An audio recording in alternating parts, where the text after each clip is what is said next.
ভগবান না করে আমরা যেন ওয়ানডে সিরিজটা না হারি। আর যদি ওয়ানডে সিরিজ বাই চান্স হেরে যাই, তাহলে কিন্তু গৌতম গম্ভীরের নামে যেভাবে কনভারসেশন চলছে, ট্রোল চলছে, এটা কিন্তু আরো দ্বিগুণ হয়ে যাবে।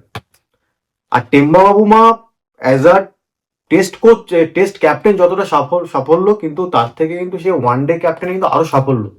তো সাউথ আফ্রিকার টিম কিন্তু খুব সেটেল টিম, আর ইন্ডিয়ার থেকে সব ভালো টিম সাউথ আফ্রিকা ওয়ানডেতে।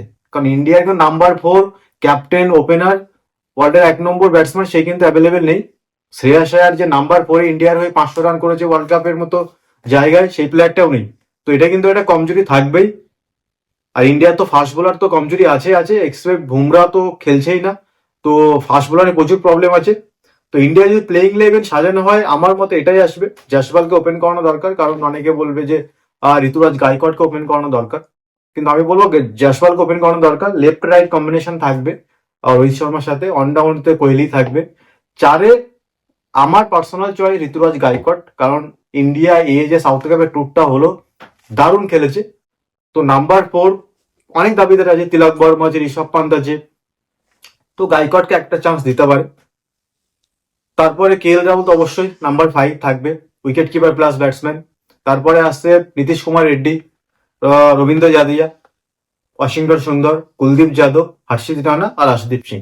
এই প্লেইং ইলেভেনটা যেন খেলে, তবে কিন্তু ইন্ডিয়া জিততে পারে। কিন্তু সাউথ আফ্রিকাকে হালকা নিলে চলবে না, কারণ টেস্টে আমরা হালকা নিয়ে বুঝেছি যে কি আমাদের ফলাফল এসছে।